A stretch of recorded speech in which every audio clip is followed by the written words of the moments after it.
आज के इस विशेष कार्यक्रम में उपस्थित मुख्य अतिथि रूबिका लियाकत जी देश की वरिष्ठ ज्येष्ठ पत्रकार हैं। विश्व संवाद केंद्र के सभी पदाधिकारी, यहाँ उपस्थित पुरस्कृत और जिनको हम हमेशा ही सम्मानित करते हैं, वैसे सभी पत्रकार बंधु भगिनी और उपस्थित सभी लोग, सबको नमस्ते। वैसे लगातार एक तरीके से एक के बाद एक झड़ी लगी है, क्योंकि रूबिका जी तो स्वयं रोज़ ही टीवी पर बोलते हैं, तो उनका रोज़ का ही अभ्यास है बोलने का। और फिर मैं आज देख रहा था जिनको पुरस्कार दिया है, तो एक के बाद एक सभी केवल अपने पत्रकारिता या लेखन की कुशलता से संपूर्ण नहीं है, तो वास्तव में उन्होंने अपने जीवन में ज्ञान और जीवन में उसका आचार जो है उसको भी अपने जीवन में रखा है। ये वास्तव में अभिनंदनीय नहीं तो हमारे सबके लिए प्रेरक है। आप लोग इसी भाव से और इसी प्रेरणा से आगे जीवन में चलते रहे, और आपको देखकर वास्तव में और बहुत सारे आने वाले जो लोग हैं, यहाँ कहीं विद्यार्थी भी आए हैं पत्रकारिता में जो जाने वाले हैं लेखन में, पत्रकारिता में, उनको भी ये बात प्रेरित करें। मुझे लगता है यही इस कार्यक्रम का उद्देश्य है, और इस दृष्टि से आप सब लोगों की उपस्थिति और वक्तव्य इसके लिए बहुत ही सार्थक है। मैं इसके लिए सभी को बहुत बहुत अभिनंदन करता हूँ।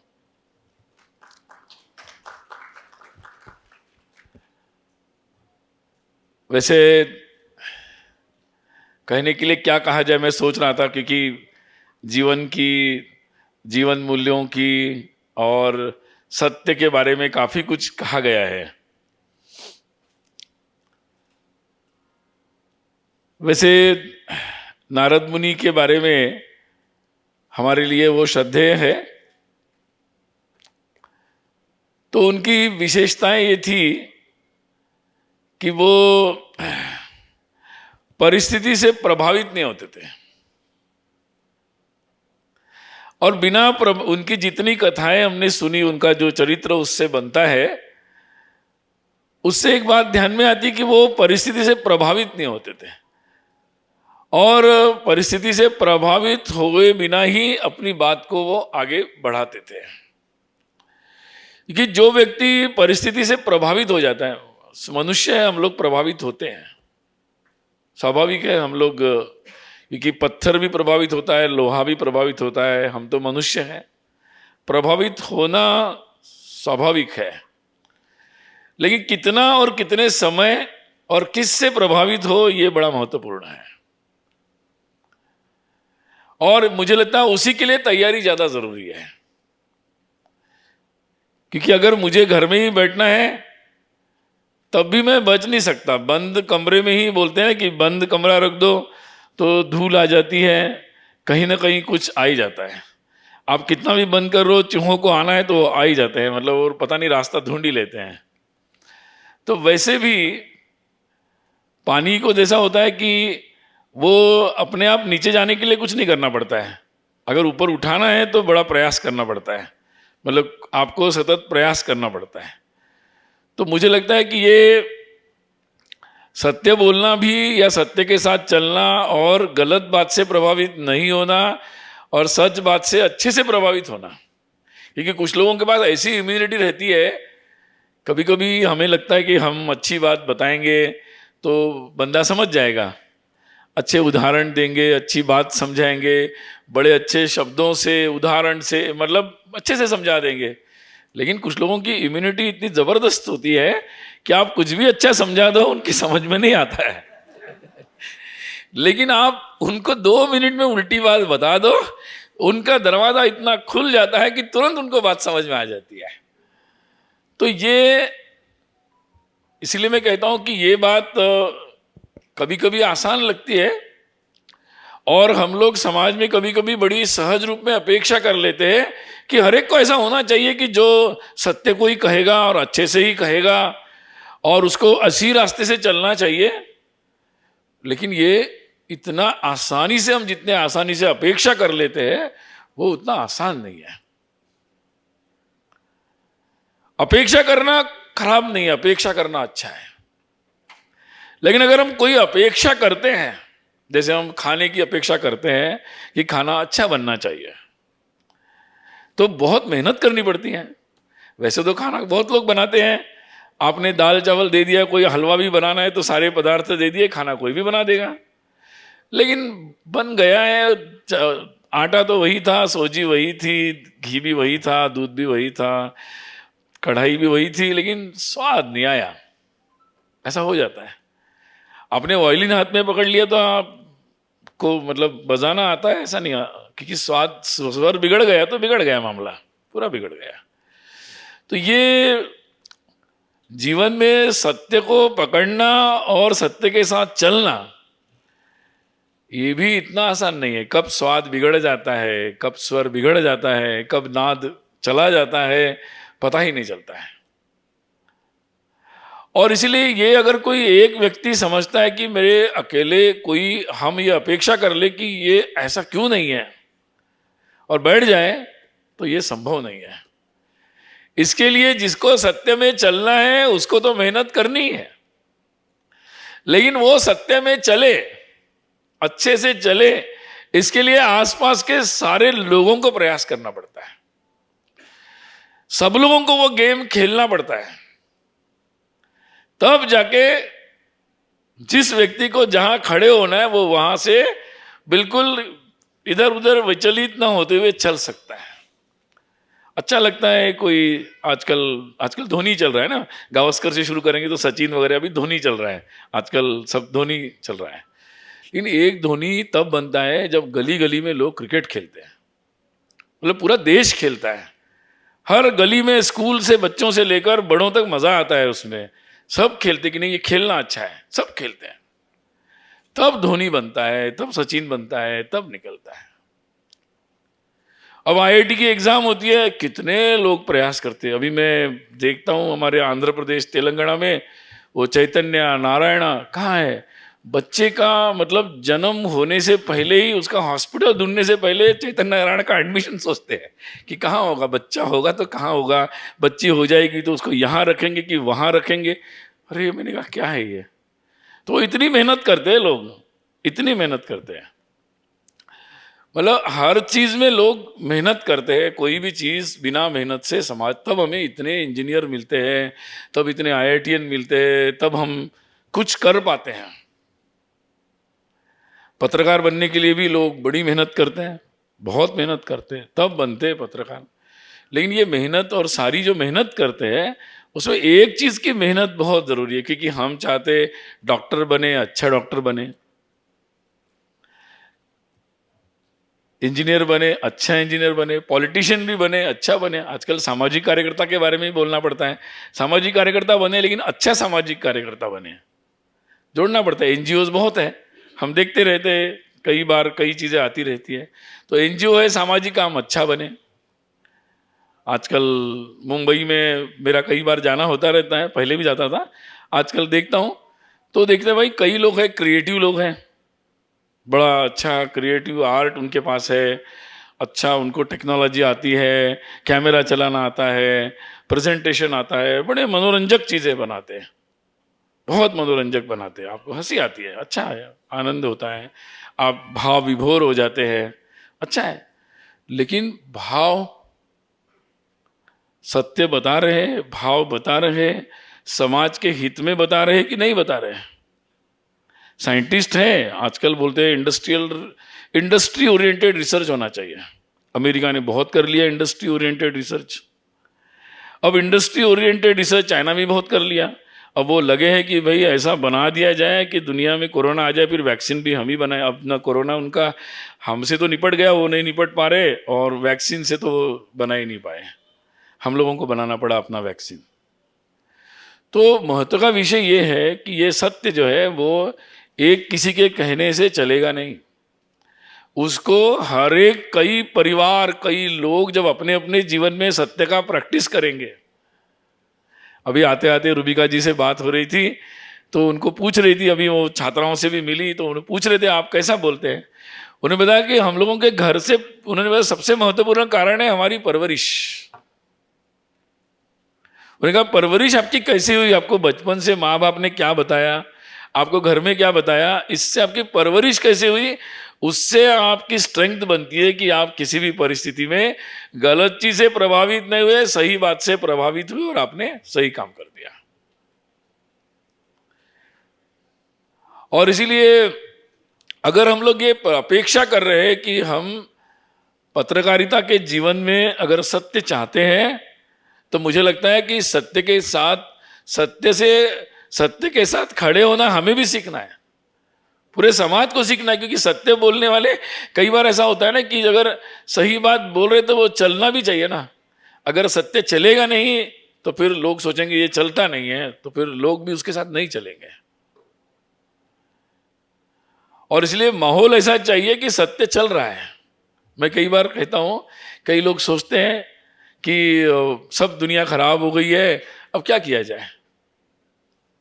तो मैं कई बार ये उदाहरण देता हूं कि ऐसा नहीं होता आपको, फिर अच्छा काम करना बहुत कठिन लगता है। कई लोगों से मैं पूछता हूं, कई पत्रकारों से पूछा, बोले ये जगत अलग है पत्रकारिता का, इसमें ये सब ज्ञान वगैरह आपका जो सत्य वगैरह नहीं चलता है, ऐसा बोलते हैं। ये दुनिया अलग है, ऐसा कई लोगों को जब मिलते हैं तो वो ये बात बोलते हैं। पत्रकार नहीं, जीवन के हर क्षेत्र में लोग बोलते हैं। और बदलने के लिए जब हम कई अच्छे लोगों से बात करते हैं, वो बोलते हैं बदलना चाहिए, लेकिन बदलना आसान नहीं है। मेरे दादाजी का जीवन बीत गया, पिताजी का भी, मेरा भी ऐसे ही चला जाएगा, ये तो ऐसे ही चलता रहेगा, ऐसा सोचते हैं, क्योंकि इट इज़ वेरी डिफिकल्ट, ऐसा सोचते हैं। लेकिन ऐसा नहीं है। मैं साधारण रूप से ऐसा सोचता हूँ, और अनुभव में भी, मेरे बहुत अनुभव में जो जितना मेरा छोटा सा अनुभव है, उसमें मुझे जो अनुभव में आया वो ये आता है कि 5-10% लोग ऐसे रहते हैं, अंदाज से बोल रहा हूं, कि जो लोग किसी भी परिस्थिति में बदलते नहीं हैं। वो सोचते हैं कि कुछ दुनिया में कुछ भी गलत हो जाए, मैं अपने सही रास्ते से चलूंगा। उन्हें कोई फर्क नहीं पड़ता कि उसका परिणाम क्या हो रहा है। लोक हित में, राष्ट्र हित में वो चलते रहते हैं। कुछ लोग ऐसे होते हैं कि जिनको समाज हित, राष्ट्र हित से कोई फर्क नहीं पड़ता, वो आपने कितनी भी ज्ञान उनको बता दिया, वो अपने ही उल्टे रास्ते से चलते हैं। वो भी हमेशा 5-10% ही होते हैं। अब ये बीच में जो 80-90% लोग हैं, वो क्या करते हैं, वो देखते हैं माहौल किसका है, माहौल किसका है। अगर माहौल इधर का चल रहा है तो वो उधर टर्न कर लेते हैं। हमें लगता है कि 90-95% लोग ऐसे चल रहे हैं। और टास्क जो होता है, हमें अगर अच्छा काम करना है, हमें लगता है कि टास्क बहुत ही कठिन है, 95% लोगों को चेंज करना कितना मुश्किल है। लेकिन ऐसा नहीं है।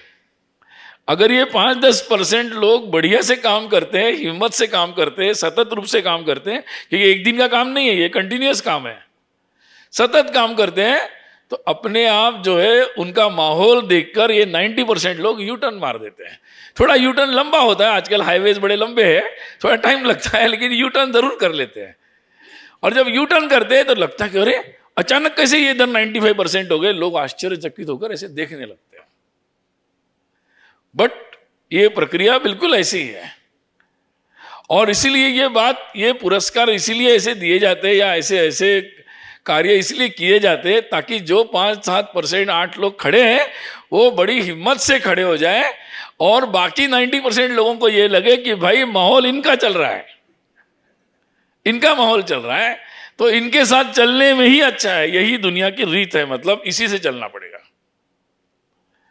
और इसीलिए वो लीड करना बहुत महत्वपूर्ण है कि लीड करने वाले कौन लोग हैं, वो कितने मजबूत हैं, और वो अपने लीड करने पर जो बातों के मूल्यों के साथ वो चल रहे हैं, उस पर वो कितने कायम हैं। और ये इतना आसान नहीं है। स्वतंत्र वीर सावरकर जी को पूछा कि आपने इतनी यातनाएं, आजकल कुछ लोग बोलते हैं जिनको पता भी नहीं है, मतलब वो लोग बोलते रहते हैं सावरकर जी के बारे में कभी उल्टा सीधा, मतलब पता नहीं, मतलब अब मैं तो उनको यही पूछता हूँ बार बार कि भाई इतने लोगों को देश में फांसी हुई, आपके दादा परदादा, आपके कोई पार्टी, किसी को फांसी हुई तो नाम बता दो किसी का, क्योंकि फांसी तो बहुत लोगों की हुई, भगत सिंह की हुई, सुखदेव की हुई, आज़ाद शहीद हो गए, बहुत सारी लंबी लिस्ट है, मतलब राम प्रसाद बिस्मिल से लेकर बहुत लंबी लिस्ट है, बहुत लोग की लिस्ट है, मतलब खैर वो विषय और एक अलग है। परंतु मुद्दा क्या है कि बहुत सारे ऐसे लोग, मतलब सावरकर जी को जब पूछा कि आपने इतनी यातनाएं सहन कैसे कर ली, तो उन्होंने अपने लिखा है कि ये आपके पास अच्छे स्मरण चाहिए। उन्होंने कहा कि जब आप पीड़ा में होते हैं तो आपको यादें आती है, अब आपके पास स्मरण कौन से है, ये बड़ा महत्वपूर्ण है। और जब आप दबाव आपको देते हैं तो आप सोचने लगते हैं, और आपके पास अगर रिक्त है या आपके पास पॉजिटिव सोच स्मरण नहीं है, इट इज ये खेल है मेमोरीज का। आप जैसे होता है ना कि कंप्यूटर में कि आपके पास मेमोरी में डाला क्या है, आजकल चैट जीटीपी है, चैट जीटीपी को पूछा व्हाट इज आरएसएस, वो पहले डालेगा कि क्या क्या जो उल्टा आता है गूगल में वो डालेगा। फिर उनको पूछा but you know about this, oh sorry I was not knowing about this, फिर वो एक और नॉलेज देता है। करते करते आखिरी में हम लोग पूरा उससे अच्छे से आरएसएस का आर्टिकल बना लिया, अच्छा बन गया। फिर उनको पूछा you what is about Einstein, बताया उसने। फिर बोला you know about Aryabhata, he said don't know Aryabhata. फिर हमने उसको प्रयोग किया कि भाई आर्यभट्ट ये हुआ था, तो बोले ओहो I was not having that knowledge, thank you for your help. फिर हमने कहा कि व्हेनेवर समबडी आस्क यू, आपको किसी ने पूछा आगे कि क्या आप आर्यभट्ट के बारे में बताएंगे जब आपको आइंस्टाइन के बारे में पूछेंगे, उसने कहा yes definitely I will tell. तो इन्होंने क्या पूछा, don't be like a human being, आप ऑनेस्ट रहना चाहिए, आपको सही में आर्यभट्ट बताना चाहिए। तो उसने कहा कि yes I will be honest. तो ऐसा नहीं है कि आप अगर सही बात को सही तरीके से प्रस्तुत करते हैं तो हम चैट जीपीटी को तो जल्दी सिखा सकते हैं, लेकिन इसलिए नॉलेज इज वेरी इंपॉर्टेंट कि आपके डोमेन में नॉलेज कौन सा है। अगर आपके डोमेन में यादें नहीं है, अगर आप स्मरण अच्छे नहीं है, आपने हमेशा उल्टे सीधे बातों के बारे में सुना, उल्टे सीधे के बारे में सोचा, उल्टी सीधी बातें आपने देखी है और उसी के बारे में आपके चर्चा की है, घरों में भी आपने वही चर्चा की है, किताबों में वही पढ़ा है, आपने फिल्में वही देखी है, आपने एडवर्टाइज भी ऐसी देखी कि भाई मतलब जिसमें उल्टा आप चोरी कैसे कर सकते हैं इसी के बारे में एडवर्टाइज है। तो आपने जब सारी दुनिया में यही देखा और यही आपकी आदत, दोस्तों के साथ यही बातें की आपने, आपकी किताबें वही पढ़ी है, वही नॉवेल्स पढ़े आपने सारे, तो आपके पास वही स्मरण रहेगा। तो आपको लगेगा दुनिया ऐसी है, तू भी बेटा भाग ले, नहीं तो कुछ होगा नहीं।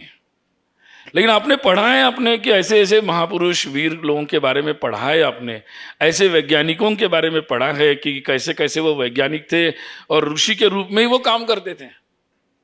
आपने पढ़ा है कि इस मातृभूमि की रक्षा के लिए किन्होंने कैसे कैसे काम किया, तो आपको स्मरण वैसे रहेंगे। तो आपकी मेमोरीज कैसी है ये बहुत महत्वपूर्ण होता है। आपके बारे में मेमोरीज मेरी अगर गलत है तो मेरा आपके बारे में व्यक्तित्व भी मेरे मन में वैसा ही रहेगा, या सुना ही नहीं मैं आपके बारे में तो वैसा ही रहेगा। तो सुनाना बहुत जरूरी है, अच्छी बातें सुनना और सुनाना बहुत जरूरी है। और इसलिए मुझे लगता है आज के क्षेत्र में जो पत्रकारिता का जगत है, माध्यम, ये हम लोगों के लिए वरदान है। लोग इसको उल्टा सीधा भी मानते हैं, आजकल सोशल मीडिया के बारे में भी बोलते हैं, लेकिन मैं मानता हूँ ये हमारे लिए प्राप्त हुआ एक समुद्र है। अब आपके ऊपर है कि आप नाव कैसी चलाते हैं। आप नाव चला लो, समुद्र सबका है, अब अपनी अपनी नाव है। अब आप स्मगल भी कर सकते हो, आप बहुत अच्छी चीज़ें भी लोगों के पास ले जा सकते हो। अब केरल में वो दूसरा कुछ लाते हैं, बाकी जगह से लोग बहुत अच्छी चीज़ें लेके जाते हैं, अलग अलग है मतलब लोगों का। तो ये समुद्र है, मतलब माध्यम बहुत बड़ा, आज कम्युनिकेशन के ज़माने में एक बहुत बड़ा समुद्र है। और हम सब लोगों को ये लोकतांत्रिक अधिकार मिला है कि आज हम टीवी वालों से भी बात कर सकते हैं, प्रिंट मीडिया वाले भी आजकल डिजिटल में आपसे मांगते हैं कि आप क्या कह रहे हैं, वो भी सोशल मीडिया में देखते हैं क्या हो रहा है। तो ये बहुत इंटरेक्टिव हो गया है और एक दूसरे से मिल गया है। तो आज के समय में मुझे लगता है कि ये केवल पत्रकारों का दायित्व नहीं है कि वो सत्य से चले। हम लोग जो सोशल मीडिया में कभी कभी कुछ लोग कुछ भी लिखते हैं, कुछ भी सुनकर हम कुछ भी व्हाट्सएप पर भेज देते हैं, अगर हम ऐसा करते रहेंगे और फिर सोचेंगे कि पत्रकार अच्छे रहने चाहिए, इलेक्ट्रॉनिक मीडिया अच्छा होना चाहिए, प्रिंट अच्छा होना चाहिए, तो संभव नहीं है। इसलिए अगर हम अच्छा मीडिया चाहते हैं और अच्छे समाचार ऑथेंटिक चाहते हैं तो सोशल मीडिया में भी वो रिस्पॉन्सिबिलिटी हमें बढ़ानी पड़ेगी। ऐसा मुझे लगता है। इस पर भी लोकतंत्र है, बहुत अलग अलग विचार हो सकते हैं सबके। आज देश में लोग सत्य को जानने के लिए बहुत उत्सुक है। हम भाग्यशाली है कि हम अब इस समय में चल रहे हैं कि जहां लोग अच्छे से सत्य को जानना चाहते हैं। इसलिए आप देखेंगे हमारे देश के इतिहास के बारे में इतने विचार हर जगह आ रहे हैं, मीडिया में, सोशल मीडिया में, फिल्मों में, एडवर्टाइज में, शिक्षा में भी आ रहा है, किताबों में भी अब जो वास्तव में हमारे जिनको हमने सुनना चाहिए, समझना चाहिए, जानना चाहिए, उनके बारे में आ रहा है। हमने संविधान बहुत पढ़ा, लॉ हमारे लॉ कॉलेजेस में बहुत पढ़ाया गया, परंतु लॉ कॉलेज में भाई क्या पढ़ाया गया? हमारा संविधान का स्पिरिट क्या है? वो गुरुकुल के ज्ञान की बात करता है। जब वो हम अपने गवर्नेंस की बात कर रहे हैं तो हम भगवान राम का चित्र लगाते हैं कि भाई राम राज्य आना चाहिए, इससे ये गवर्नेंस ऐसा होना चाहिए। तो ये जो स्पिरिट है हमारी संविधान का, संविधान सभा के लोगों का, हमारे स्वाधीनता सेनानियों का, वो स्पिरिट कहीं मिस हो गया था, इतने वर्षों में पहुंचाया नहीं गया। आज मुझे लगता है कि दुनिया खुल गई है, अब किताबों में भी ये बातें आने लगी है, आ रही है। कुछ लोग चिल्लाते हैं, उनको तकलीफ होती है, लेकिन ये बातें आएगी, कोई नहीं रोक सकता उसको, क्योंकि वो सत्य है, वो अपनी जगह लेगा ही लेगा, पक्का लेगा। अब ये बातें मीडिया में भी आ रही है। अब कुछ लोग छुपाना चाहते हैं कि देश के कौन से हिस्से में क्या हो रहा है, लेकिन आ रहा है, एक एक राज्य में क्या क्या हो रहा है, इस पर भी फिल्में आ रही है, लोग हिम्मत कर रहे हैं और लोग उसको सपोर्ट भी कर रहे हैं। हमारे महान इतिहास के जो ग्रंथ है उन पर भी आनी चाहिए बातें, आ रही है, लोग उसका सपोर्ट भी कर रहे हैं, होना चाहिए। क्योंकि मैंने कहा ना कि जो सही है, सत्य है, हमारे देश के लिए हित में है, उसका सपोर्ट भी लोगों को खुल के करना चाहिए। तो माहौल बनेगा तो सब लोग उसको समझेंगे कि हाँ भाई हम भी कर सकते हैं। और इसलिए जो गलत है, अगर देश में, देश के हित में नहीं है तो बोलना पड़ेगा, केवल टीवी पर नहीं बोला जाएगा, सबको बोलना पड़ेगा। अगर देश में घुसपैठ गलत है तो गलत है, बोलना पड़ेगा कि गलत है, बोलना पड़ेगा लोगों को। तो जो देश में जो गलत है वो गलत है, जो देश के हित में है वो हित में है। तो मुझे लगता है ये आज का मंत्र है, और हम सौभाग्यशाली है कि हमारे देश की जो युवा पीढ़ी है वो बिल्कुल, मतलब पिछली 2-3 पीढ़ियों से बहुत रैशनल है। कभी कभी हमें एरोगेंट लग सकते हैं वो, लेकिन मैं कहूँगा उनको एरोगेंट मत मानिए, उनको आप मानिए कि वो जो हम सत्य नहीं बोल पाए होंगे पिछले 2-3 पीढ़ी से, वो बोलने के लिए तैयार है। बस आपके पास जो नॉलेज इधर उधर रखा हुआ है वो दीजिए। लोग अपने अपने परिवार के बारे में भी जानना चाहते हैं कि हम कौन थे, कहाँ से आए, कैसे आए, जानना चाहते हैं। तो मुझे लगता है कि अब समाज का ये सबसे बड़ा दायित्व है कि हमारे युवाओं को हम सही जानकारी, सही तथ्यों के साथ, सही तर्कों के साथ उनको प्रस्तुत कर दें। बाकी आपको कुछ ज़रूरत नहीं है। वो छत्रपति शिवाजी महाराज का तेज उनके अंदर है, वो निश्चित इस देश के हित में जो कार्य होगा वो ज़रूर अवश्य करेंगे। हमें बस उस सत्य के साथ खुलकर खड़े रहना है। तो आज इस दृष्टि से ये कार्यक्रम जो हुआ है, बहुत मुझे लगता है कि अच्छे ऐसे लोग कि जिन्होंने इस राह को पकड़ा है, ऐसे लोग सम्मानित हुए। सम्मानित करने के लिए देश की जानी मानी पत्रकार रूबिका जी यहाँ उपस्थित हुई, और विश्व संवाद केंद्र ने आप सबके सहयोग से ऐसा संयोग बनाया। तो ये सब कुछ सुखद अनुभव है, मैं भी उसका अनुभूति ले रहा हूँ। और पुनः एक बार ऐसे कार्य के लिए सबको अभिनंदन, शुभकामनाएं, धन्यवाद।